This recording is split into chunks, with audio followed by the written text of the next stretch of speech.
13 तारखेपर्यंत आता लगेच निघालोय आम्ही हिंगोली आणि सगळ्या जिल्ह्यातल्या मराठा बांधवांना विनंती, एक दिवस आपले कामं बाजूला ठेवून आपली शक्ती आपली ताकद दाखवा. आपल्याला राज्यात शांतता राहिली पाहिजे, यासाठी शांतता रॅली पण करायची आणि मराठा आरक्षण जनजागृतीसुद्धा करायची. सरकार आरक्षणाच्या बद्दल काय करते हे मला तुम्हाला समोरासमोर येऊन सांगायचं. सरकारची भूमिका काय आणि आता आपल्याला एकत्र येऊन आपल्या मुलाला आणि आपल्या समाजाला न्याय देण्यासाठी आपल्या जातीसाठी एक दिवस सगळ्या बांधवांनी हातातले कामं बाजूला ठेवू ताकदीनं या. कारण एकट्याच्या लढण्यात आणि करोडोच्या लढण्यात खूप मोठी शक्ती असते आणि ज्यावेळेस मराठा एकत्र आला त्यावेळेस अख्ख्या महाराष्ट्रानं देशानं आणि जगानं एकजुटीची दखल घेतली. त्यामुळे आपल्याला सातत्यानं मायबाप मराठ्यानं लढावं लागणार आहे. आपल्या मुलासाठी आणि आपल्या जातीसाठी ताकदीनं सगळ्या वर्गातील मराठा समाजानं बाहेर पडावं, शांततेत यायचं आणि शांततेत वापस घरापर्यंत जायचं, पण शक्ती ताकदीनं दाखवा. सगळ्यांना ही माझी विनंती. पाटील, काल उशिरा अशोक चव्हाण आले, जवळपास 2 तास चर्चा झाली. ही भेट काय होती आणि नेमकी काय चर्चा झाली तुमची? नाही, हेच की सगळ्या सोयऱ्यांच्या बाबत, हैदराबादच्या गॅजेटच्या बाबत, की त्यांचं म्हणणं होतं आम्ही फडणवीस साहेबांना, शिंदे साहेबांना सांगतोय आजच उद्याच परवाच असं चर्चा करतो लगेच. आम्हाला काही हरकत नाही, कारण हे अंतरवाली इथं कुणी येऊ शकतं.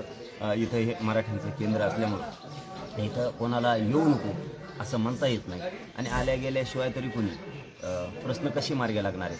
आणि आता काय आले काय आणि गेले काय कोणी पण हे मराठ्यांचं केंद्र आहे, दुसरं मी कोणाचंच होऊ शकत नाही. मराठा समाजाचाच मी फक्त.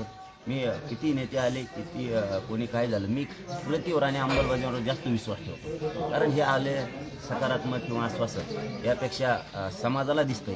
त्या बैठका सुरू असल्या तरी आमचे कार्यक्रम सुरूच राहतील. आता काही निवडणुका नाहीत म्हणून हे आला आणि ते गेला, कुणी तरी यायला लागतं, कुणाला तरी बोलावं लागतं आणि ते त्यांनी केलं, करतील. पुढं काय आहे 13 तारखेला फक्त काही दिवस राहिलेले आहेत. तुमच्या मागण्यांच्या बाबत बघता 13 तारखेला तुमच्या हाती काय पडेल असं वाटतंय का? काय तुमची सरकारबाबत भूमिका राहील? सगळ्या सोयऱ्यांची आम्ही दिलेल्या व्याख्याप्रमाणे होईल असं आम्हाला वाटतं. एक आंदोलक म्हणून विश्वास ठेवणं, आशा बाळगणं हे माझं कर्तव्य आहे. कारण मी समाजाचा मुलगा म्हणून काम करतो, त्यावेळेस मला आशावादी राहावं लागणार आहे. हैदराबादचं गॅजेटही होईल, सातारा संस्थांचंही होईल, बॉम्बे गव्हर्नमेंटचंही गॅजेट घेतलं जाईल. 83 क्रमांकाला कायदेशीर ज्या कायद्यानं ओबीसीला आरक्षण दिलं त्याच ओबीसी यादीत कुणबी म्हणून, बाकीच्या ज्या 180 जाती होत्या त्यांच्या पोटजाती म्हणून, उपजाती म्हणून आरक्षणात घातल्यात. तर मराठ्यांची पोटजात कुणबी होऊ शकते का होत नाही या प्रश्नाचं उत्तर पाहिजे. मला वाटतं तीही 100% होईल. फडणवीस साहेब सगळे गुन्हेसुद्धा आंतरवालीसह महाराष्ट्र राज्यातले वापस घेतील ही आम्हाला आशा आहे. आणखीन आमच्या ज्या सगळ्या मिळून 7-8-9 मागण्या होतील अशी आशा. पण 7 दिवस आहे 13 तारखेला, बघता सगळ्या प्रोसेस बघता या मागण्या मान्य होऊ शकत नाही असं तज्ज्ञांचं म्हणणं आहे.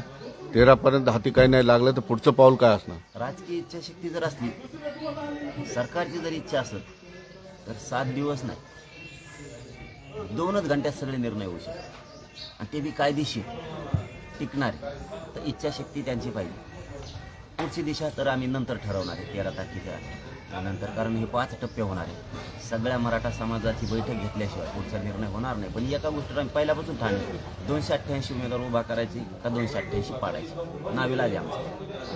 10 महिन्याच्या आंदोलनाच्या काळामध्ये तुमच्या लक्षात आलं आहे की सरकार चर्चा करत असताना कोणते कोणते मुद्दे मांडत असतो किंवा सरकारचा प्रतिनिधी काय काय बोलत असतो, त्यावरून तुमच्या लक्षात येतं की आता हे सकारात्मक होणार आहे का नकारात्मक होणार आहे तुमच्या लक्षात येतं.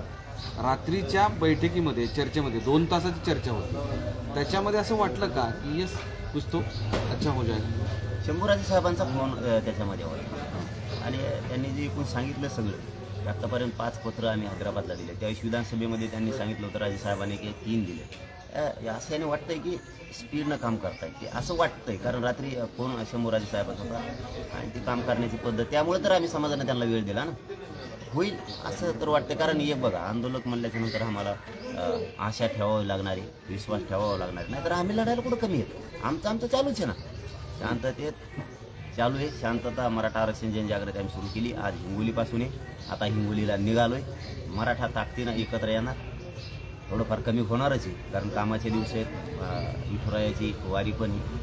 समाज जास्तीचा तिकडं असतो, पण आमची शक्ती ही ते मराठी सगळे बाहेर निघणार आणि आम्ही सरकारला जागा करायचं पाट- काम करणार. मग ही पाटील, शक्यता तुम्ही- झाली आहे की ही निवडणुकीच्या अनुषंगानं मराठ्यांमधली जागृती रॅली आहे? नाही नाही, ती जागृती रॅली अशी मोठी होणार.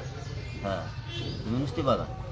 आणखी मुंबईत जायचं राहिली, ती रॅली लई डेंजर होणार. पण पाटील, तुम्ही बोलताना असं बोललात की तुमच्या रॅलीमध्ये, तुमच्या शांतता रॅलीमध्ये गालबोट लावण्याचा प्रयत्न केला जाईल. तुम्हाला ही भीती का वाटते आणि का होईल? कारण माणूस फुंशी एक खोडसाळ सवय पहिल्यापासून, कुणाची? येवल्याचा छगन भुजबळ पहिल्यापासून सवय. त्याच्यामुळं इथून मागंही केलं आहे. आमच्या पुढं आंदोलनं करणं, आमच्याच पुढं हटकून सभा घेणं, आम्ही जे करतो तेच करणं. आम्ही म्हणजे आता ती म्हणजे काय ना, एवढ्या मोठ्या माणसानं, संविधानाच्या पदावर बसलेल्या माणसानं असं वागणं म्हणजे खूप खालच्या दर्जाचं वाटतं. त्याच्यामुळं तो 100% असा डाऊट आहे की ते त्यांच्या लोकांना सांगून फुगवील, त्यांना काय आमिष दाखवील, त्यांना काय पदं दाखवील आणि आमच्या रॅल्यात काहीतरी त्यांच्या लोकांना करायला लावेल. कारण त्याला सगळा जबाबदारच मग छगन भुजबळ असणार. हो, कारण सरकारसुद्धा जबाबदार राहणार आहे, कारण ते सरकारमध्ये